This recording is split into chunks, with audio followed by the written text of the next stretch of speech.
The small village nestled in the heart of France had been living under the heavy, oppressive weight of war for years. The Second World War, which had begun as a distant conflict, had gradually encroached upon every corner of the European continent, and the village was no exception.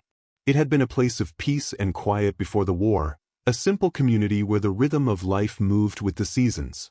But the German occupation had turned everything upside down, reshaping the lives of every villager. Their world, once familiar and safe, had become a landscape of fear, uncertainty, and hardship. The sound of marching boots, the rumble of military trucks, and the sharp commands of German soldiers had become a daily reality, replacing the peaceful hum of ordinary life. For the villagers, this was no longer just a foreign invasion, it was an erosion of everything they had once known and cherished. The impact of the occupation on the village was devastating. The soldiers did not only take physical control of the land, they took control of every facet of life. Food and supplies were rationed, and what was left was often requisitioned by the German forces. Livestock, crops, and homes were stripped bare to supply the occupying army. With every passing day, the villagers grew more resentful of the invaders, but their resentment was tempered by fear. The Germans had the power to crush any act of rebellion or disobedience with brutal efficiency. The village's once vibrant community now felt like a place of decay, where even a whispered conversation could attract the wrong attention. The villagers learned to walk with their heads down, to speak in hushed tones, and to avoid drawing the gaze of any German soldier. Women were forced to hide their young children when the soldiers came through, as the sight of an innocent face could easily become a target for cruelty. The men, if they were not already conscripted or sent to forced labor camps, had to live in constant fear that they might be taken away next. The elderly were often the ones who suffered the most, their frail bodies left to endure the harshness of occupation without the strength to fight back. It wasn't just physical oppression, it was a psychological siege. Even the land seemed to betray the villagers, as fields once rich with harvest now lay fallow, abandoned in the wake of the occupying forces' demands. But there was another layer to the occupation that cut deeper than the daily indignities of hunger and fear. The villagers lived with the constant dread of betrayal. The harshest kind of fear was not the soldiers themselves, but the possibility that someone in the community could turn against them.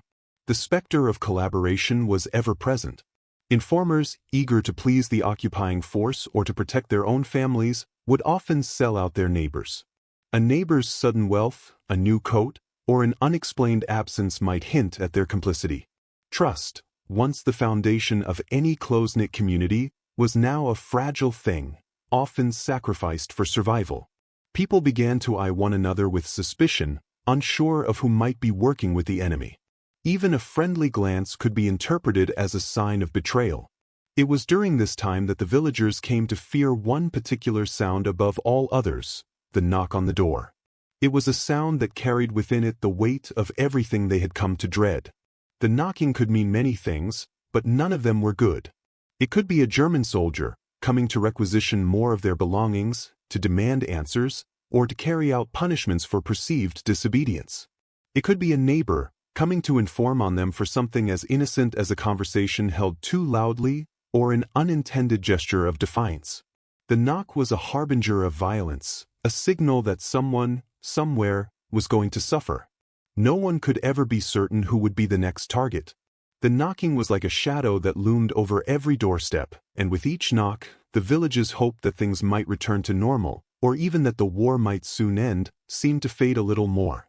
Life in the village had become an exercise in constant vigilance.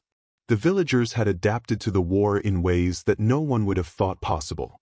They had learned to live in the margins, to hide their fear and their suffering behind stoic faces.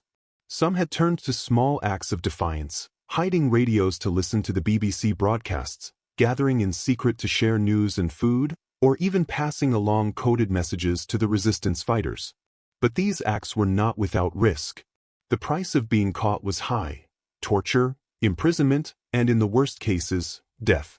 The fear of reprisal was an ever-present shadow, so much so that the smallest misstep could have catastrophic consequences. In the midst of all this, the villagers tried to hold on to whatever fragments of normality they could. They kept the church open, holding services whenever they could, not just for spiritual solace but as a way to maintain some semblance of community. They gathered together for the few celebrations that remained, even if they were quiet affairs, muted by the presence of their occupiers. Births and weddings, though marked by joy, were inevitably overshadowed by the knowledge that life could change in an instant. The specter of death hung over everything. It was as if time itself had been warped by the occupation, every moment tainted by the knowledge that things could get worse at any time. And so, the villagers lived their lives in a constant state of anxiety. The knock at the door became the focal point of that anxiety, a reminder of the vulnerability of their existence. They learned to dread the sound more than any other. It was not just the noise itself, but the knowledge that it signaled an intrusion into their fragile peace. Whether it was a soldier or a neighbor, the knock meant that something was about to change, that someone was about to lose something dear, that yet another layer of innocence was going to be peeled away. The war had taken so much already. They feared that it was not done with them yet. It was this fear that permeated every corner of their lives, as they waited for the inevitable knock to come again. But amidst all this terror, the villagers still held on to a flicker of hope.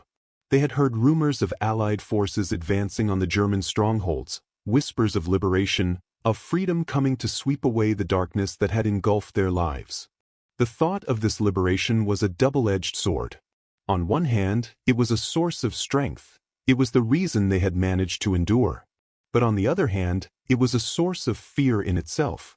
What would liberation look like? Who would come to free them, and would they be any different from the forces that had occupied them?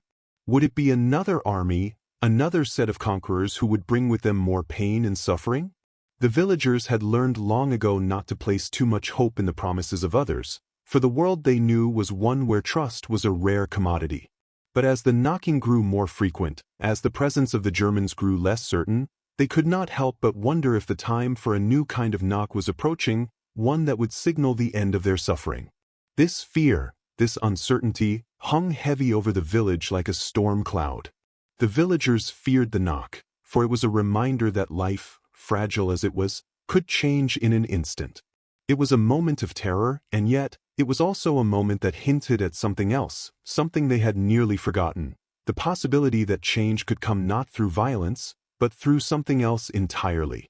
The evening air was thick with the smell of rain, the sky heavy with clouds that threatened to burst open at any moment. The village, which had been quiet for most of the day, was now bathed in a shadowy, eerie stillness. The German soldiers had just finished their routine patrol, leaving behind the usual sense of unease. People were on edge, moving quickly, with heads down and eyes darting nervously toward any figure that seemed out of place. The constant awareness of occupation had become ingrained in their daily lives. For the villagers, the hours between dusk and nightfall were often the most difficult, when the sounds of the war seemed the loudest, echoing through the silence, reminding them that the world outside their doors was a world of conflict, cruelty, and uncertainty. It was during these tense hours, when the last light of day had already slipped away and darkness crept in, that the knock came. At first, no one thought much of it. Another late visitor, perhaps, or another patrol, or maybe even a neighbor in need of assistance. But this knock was different. It was not the sharp, demanding raps of a German soldier, nor the quick, nervous taps of someone looking for help in a time of crisis. This knock was deliberate, measured, as if someone had made a conscious decision to announce their presence, someone who did not intend to sneak around in the shadows. A wave of apprehension washed over the room. The door, solid and unyielding, seemed to grow heavier in its silence. Inside, the family sat frozen, exchanging uncertain glances. They knew what such moments could mean. A German officer, come to search their home, or perhaps a member of the village who had betrayed them. The dread was palpable, sinking into the pit of their stomachs as the knock echoed again, this time louder, more insistent. The villagers instinctively recoiled, their bodies betraying their fear even before they knew who was on the other side. They had become so accustomed to the rhythm of war, so attuned to the danger it brought, that they could no longer tell whether the presence outside their door was a real threat or simply their minds playing tricks on them. After a few long moments of hesitation, one of the men of the house slowly stood, his legs shaky with both physical weariness and mental strain. He approached the door, each step feeling heavier than the last. His hand, though trembling, grasped the handle, and he turned it slowly. There was a momentary pause as if the world itself held its breath, and then the door creaked open just enough for the visitor to be seen.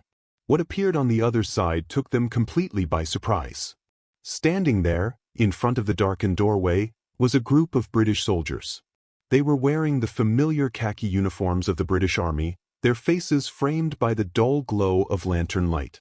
They did not look like invaders, nor did they seem like the enemy they had come to expect. There was no hard, unyielding presence to them, no stern, authoritative postures that might signal the threat of an occupying force.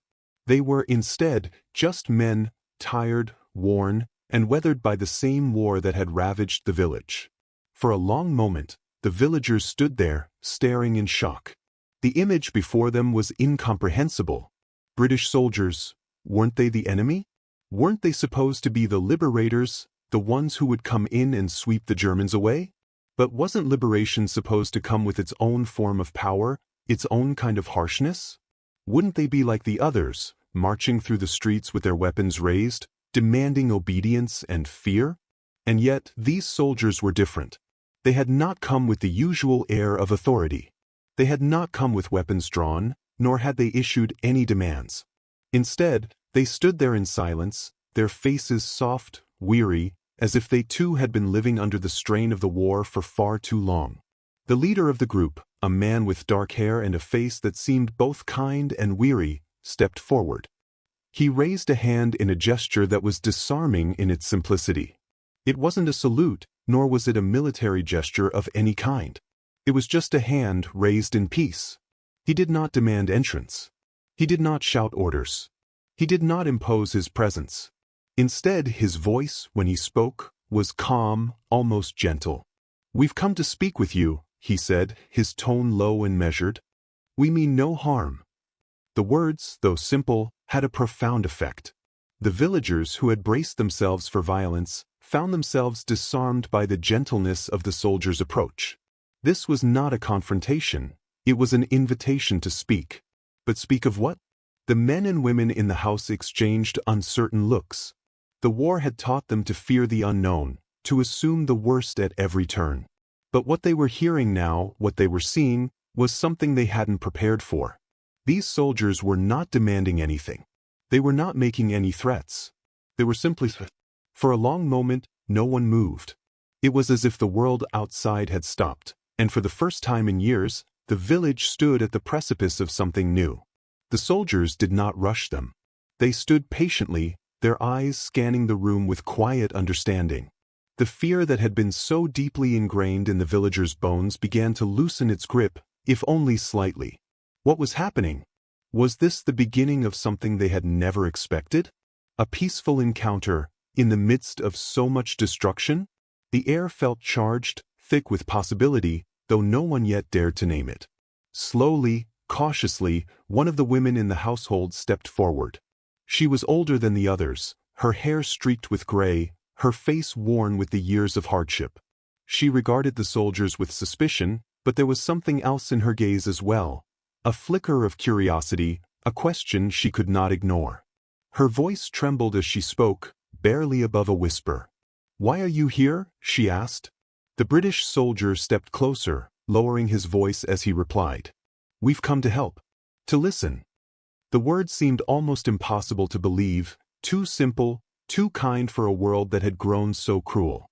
The villagers looked to each other, as if expecting someone to speak the truth they had missed. Was this some kind of trick? Some kind of ruse? And yet, as they watched the soldiers, they saw no deceit in their eyes. They saw only the exhaustion of men who had fought through years of brutality, who had seen the worst of humanity, and who still held something precious in their hearts, the ability to listen, to care, to reach out. The soldiers did not push for more information. They did not demand anything in return for their kindness. They only listened. They allowed the villagers to speak, to tell them about the suffering they had endured, the hardships they had faced. They listened to the stories of families torn apart, of homes destroyed, of dreams lost. And in return, They did not offer promises of victory, nor did they make any grandiose claims about the future. They simply offered their presence, their understanding, their willingness to hear the stories of those who had been forgotten by the world outside. The villagers, still uncertain but beginning to trust the quiet sincerity of the soldiers, began to share.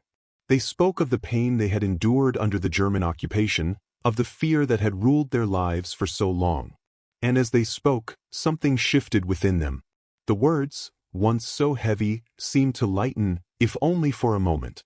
The soldiers didn't interrupt. They didn't offer advice or solutions. They only listened, their faces soft with empathy, their bodies relaxed as if they, too, understood the weight of the moment.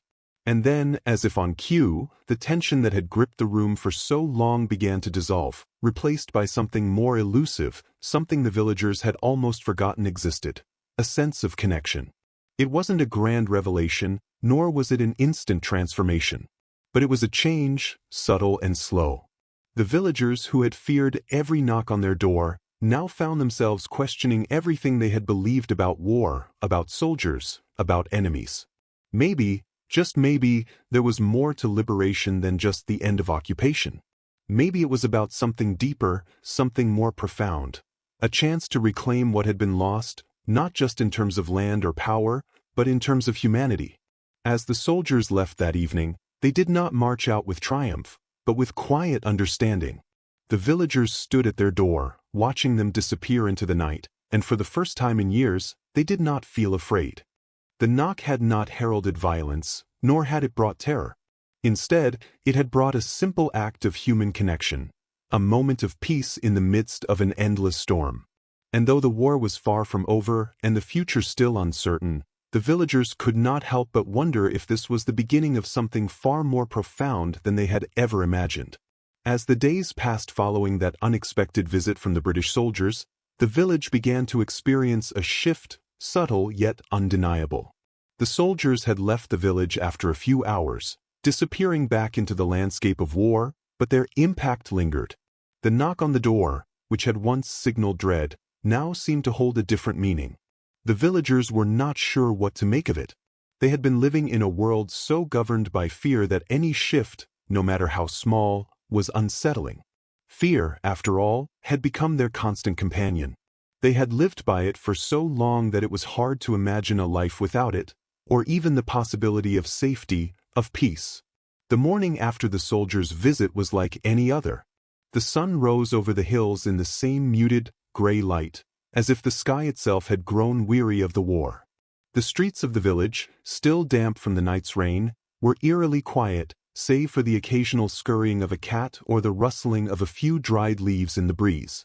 It was the kind of quiet that carried with it a sense of foreboding, the kind of silence that made you hyper-aware of every sound, every footstep, as if the entire world was holding its breath. The villagers went about their day with the same caution they always did, glancing nervously over their shoulders as they moved between their homes and the few remaining shops. They had learned to trust no one completely, not even the people they had known their entire lives. The Germans had made sure of that. They had taught the villagers that loyalty, trust, and kindness were luxuries that could cost you your life. And so, most of the villagers carried on with their daily routines as though nothing had changed, their expressions locked behind the same walls of wariness that had been built over years of occupation. But something was different.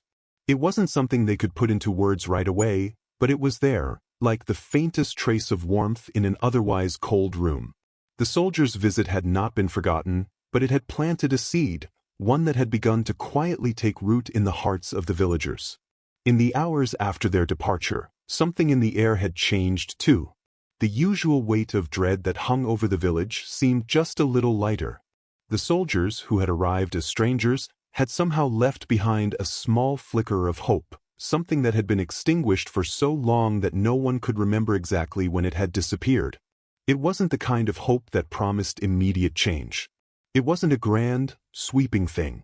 It was quieter, subtler, the kind of hope that slowly began to seep into the cracks of the villagers' hearts, like water trickling through a dry stone wall. The next time the knock came, no one jumped. No one froze in place, heart racing with the all-too-familiar anticipation of violence. No, this time, the knock felt different. It wasn't something to be feared, not in the way it once had been. And though the villagers did not yet understand what was unfolding, something deep inside them told them this was not the same as before. The family that had opened the door to the British soldiers now found themselves in the same position once again. But this time, they did not hesitate. The father, who had been the one to open the door before, walked toward it with a calmness he hadn't felt in years. He opened it slowly, carefully, as if it might reveal something he wasn't expecting. And there they were again, standing in the same place, the same soldiers, though this time their expressions seemed even softer, their presence more familiar. The soldier who had spoken to them the night before stepped forward. He smiled, a tired but genuine smile, and nodded in greeting. There was no rush, no urgency in his movements. He did not march in like a conqueror, nor did he stand stiffly at attention. He simply stood there, his face open and unguarded, waiting.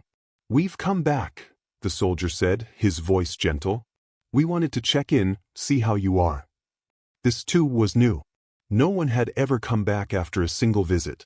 The Germans, when they came, rarely left without leaving a trail of destruction behind them. And the other soldiers the villagers had encountered, those who had come to demand, to control, to threaten, had never returned unless there was something to be gained. But these British soldiers who had come on their own, without orders to harm, were different. They had returned simply to check in, to listen once more, to offer the same kindness that had left the villagers so stunned the first time. The family, uncertain of how to respond, stood silently for a moment. And yet, this time, they did not feel that rush of panic that had once come with such a visit. No one screamed, no one bolted for cover, no one searched for an escape. Instead, the door opened wider, almost as if by instinct, as if some part of them now knew that this was not a moment to retreat into fear. The soldiers were no longer just faces in a foreign uniform. They were human beings, like the villagers, who had seen too much of the world's darkness but had not lost their ability to reach out, to care. Their words, though simple, carried weight. They did not promise anything grand, but they did promise something that, in the context of war, seemed almost impossible. A moment of peace, a moment of human connection in the middle of the chaos. The soldiers were not there to take. They were not there to control. They were not there to add to the weight of suffering that had already been imposed upon the villagers. They had come to share in their burden, to listen to their stories, and perhaps, in doing so, to help heal some of the wounds that war had inflicted. It wasn't much, but for the villagers, it was everything. For the first time in years, they felt seen, heard, acknowledged, not as victims, but as people. It was a small thing, but in the grand scheme of the war, it was a revolution. And so, the soldiers stayed for a while. They listened.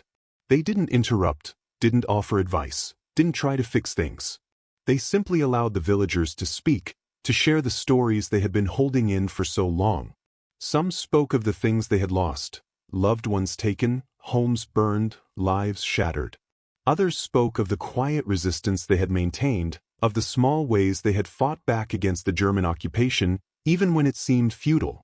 And still others shared the simpler, more mundane stories of survival, how they had managed to keep going despite it all. There were no promises of tomorrow, no guarantees of safety or freedom. But the soldiers did not need to make such promises. They did not need to fix the world in a single moment. What they offered was the most profound thing of all, the space to be heard, the recognition that the villagers' suffering had not gone unnoticed, that they were not alone in their pain. The time passed slowly, and as it did, the villagers began to realize something. In the midst of the war, amidst all the bloodshed and violence, there was still room for kindness.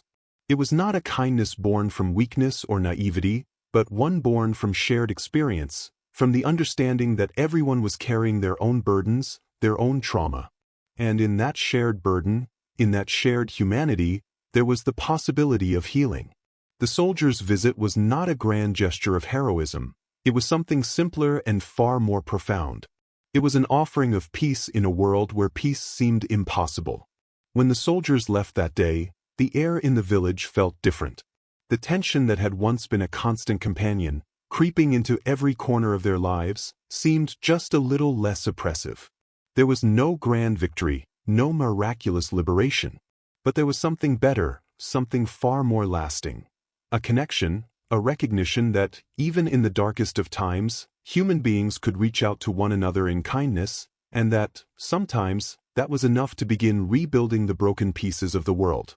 The village, scarred as it was, began to understand that the true cost of war was not just the lives lost, but the ability to feel, to care, and to heal. And in that understanding, the possibility of a new kind of peace began to take root. The days that followed the soldiers' second visit were marked by an uncertain calm. The villagers, still haunted by the shadows of war, found themselves grappling with an unexpected sense of something more profound than just survival, an inexplicable shift in the air, a change in the way they viewed their own lives and their future. The British soldiers had come into their lives with quiet, unassuming gestures, and yet, in doing so, they had left an indelible mark on the village. It was not the kind of mark that could be measured by the rebuilding of houses or the repair of broken fences, although the soldiers had helped with such tasks. No, the change was something deeper, more visceral. It lay in the way the villagers began to look at each other, at themselves, at the world. It wasn't that everything had suddenly become better or easier. The Germans still occupied the nearby town, and the village remained a place where fear had been nurtured for so long that it had almost become a second skin. No, the war had not ended, and the weight of daily survival was far from lifted. But there was a quiet undercurrent of something different now, something that had been absent for far too long: hope. It was a fragile, almost imperceptible thing at first, but it was there, like the first tender shoots of spring breaking through the hardened soil. The villagers did not yet know how to nurture it, how to trust it fully, but they could sense it, just barely, like a whisper on the wind. It was during this time that the soldiers returned again. They had not been invited, not in the way one might invite a guest or a friend, but their presence had become something the villagers, if not fully comfortable with, had come to accept. They came as quietly as they had before, but there was a shift in their purpose. They no longer seemed like strangers in a land of war. They had become something else entirely. Perhaps not friends, not yet, but something approaching that. The trust between them had not yet solidified, but it had grown, albeit in fragile ways. These were not the soldiers of conquest or occupation. They were men, tired and worn just like the villagers, who were trying to navigate a world that seemed to have lost its way. They had come, not to liberate in the traditional sense, but to simply be there, to exist alongside those who had endured so much. The soldiers did not arrive with the same expectation that they had on their first visit. They had no grand designs or strategies to impose upon the village. Instead, they arrived simply to check in, to ask the villagers how they were doing, what they needed, and to offer their help where they could. The manner in which they approached the village was different. There was no marching, no fanfare, no show of force. They simply arrived, quietly, without the airs of authority that often accompanied military presence. They were not there to demonstrate power, they were there to listen, to offer a kind of solidarity that the villagers had never expected. When they arrived, the family that had been the first to meet them opened their door once more, this time with less hesitation. There was no fear this time, not in the way there had been before. They had come to recognize something in the soldiers, a shared understanding, perhaps, or an unspoken bond. The father, who had once opened the door cautiously, now opened it with a kind of quiet expectation. He stepped back slightly, allowing the soldiers to enter, not out of obligation, but because he, too, had come to understand that their presence was not a threat. The soldiers entered, moving slowly, deliberately, as if they were also uncertain of how to proceed. Their movements were unhurried, their voices soft and calm, like men who had learned that in the midst of war, the greatest strength often lay in restraint. They did not overwhelm the space with their presence. They filled it with a kind of quiet understanding, an acknowledgement of the suffering the villagers had endured. They asked no questions about the Germans, no inquiries into the state of the resistance. They did not press for information. Instead, they simply sat and they listened. As the evening wore on, the conversation began, slowly, as conversations in times of suffering often do. At first, it was awkward, fragmented, a few words here and there, hesitant, unsure. But as the night progressed, the villagers began to speak more freely, more openly. The soldiers listened intently, never interrupting, never offering their opinions, simply allowing the stories to unfold. It was not a dialogue of information, not an exchange of strategy or politics. It was a conversation between human beings who had lived through the same hell, albeit in different ways, and who had learned that sometimes the greatest solace could be found not in words of comfort or promises of a better future, but in the simple act of being heard. The villagers spoke of the terror that had ruled their lives for years. They spoke of the night raids, of the fear of German soldiers entering their homes, of the loved ones who had been taken away and never returned. They spoke of the loneliness that came with living in an occupied village, where every step was measured, every word weighed. They spoke of the loss of trust, the betrayal by neighbors who had sided with the occupiers, and the deep, unspoken grief that had followed the disappearance of their young men, sent off to labor camps or worse. And yet, despite it all, there was no bitterness in their words. There was sorrow, certainly, but there was also a strange, quiet resilience that ran through their stories, an acknowledgement that even in the darkest moments, there had been something worth holding on to. It was as if, in the telling of their stories, the villagers were reaffirming their humanity, a humanity that had not been taken from them despite everything they had lost. The soldiers, for their part, remained silent for much of the conversation. They did not speak of their own suffering, though the pain in their eyes was evident. Instead, they listened, truly listened, with a kind of quiet reverence. They did not offer empty assurances, did not tell the villagers that everything would be all right. They did not promise to end the war, to deliver the liberation they had all longed for.